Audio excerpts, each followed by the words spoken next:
Vote কেন্দ্রে voter না আসায় আবহাওয়াকে দুষলেন সিইসি। ঢাকা উত্তর সিটি কর্পোরেশনের উপনির্বাচনে ভোটার উপস্থিত কমের জন্য তিনটি বিষয়কে সামনে এনেছেন প্রধান নির্বাচন কমিশনার AKM নুরুল হুদা। এর মধ্যে আবহাওয়াকে অন্যতম কারণ হিসেবে উল্লেখ করেছেন তিনি। শুক্রবার সকালে প্রথমবারের মতো জাতীয় ভোটার দিবস পালন উপলক্ষে এক শোভাযাত্রা শুরুর আগে সাংবাদিকদের সিইসি এসব কথা জানান।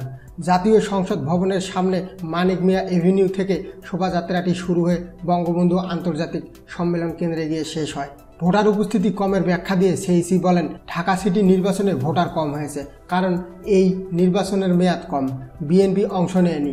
এছাড়া বৈরী আবহাওয়ার কারণেও ভোটাররা ভোট দিতে আসেনি। বিগত কয়েকদিন ধরেই সারা দেশে বৃষ্টি হচ্ছে। সাগরের ৩ নম্বর সতর্ক সংকেত দেওয়া হয়। বৃহস্পতিবার ভোটের দিন ভোরেও রাজধানীতে হালকা বৃষ্টি হয়, এরপর জমে থাকে কালো মেঘ। তবে দিনভর তা আর বৃষ্টি হয়ে ঝরেনি। কিন্তু বিভিন্ন ভোট কেন্দ্রে গিয়ে ভোটার উপস্থিতি খুবই কম দেখা গেছে। অনেক কেন্দ্রে নির্বাচনী কর্মকর্তাদের ভোটারদের জন্য দীর্ঘ সময় অপেক্ষা করতে দেখা গেছে।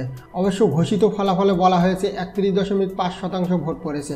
যদিও ভোটের দিন দুপুরে ইসি সচিব হেলাল উদ্দিন আহমেদ প্রত্যাশা করেছিলেন যেভাবে নির্বাচন হচ্ছে তাতে ৫০%-এর বেশি ভোট পড়বে।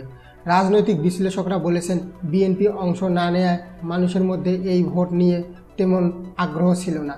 ক্ষমতাসীন নৌকার বিপক্ষে শক্ত প্রতিদ্বন্দ্বী বলতে জাতীয় পার্টির সদ্য রাজনীতিক হওয়া গায়ক শাফিন আহমেদ কিন্তু প্রচারণাতে তেমন আলোড়ন ফেরাতে পারেনি। তবে সিইসি বলেন, এই নির্বাচনে প্রধান বিরোধী দল না এলেও জনগণ ঠিকই অংশ নিয়েছে। তাদের ভোটেই মেয়র নির্বাচিত হয়েছেন আতিকুল ইসলাম। নুরুল হুদা জোর দিয়ে বলেন, আমরা মানুষের ভোটের অধিকার পুরোপুরি নিশ্চিত করেছি, জনগণকে নির্বিঘ্নে ভোট দেওয়ার সুযোগ করে দিয়েছি। শোভাযাত্রায় ৪ নির্বাচন কমিশনার, সিইসি সচিব সহ কর্মকর্তা কর্মচারীরা অংশ নেন।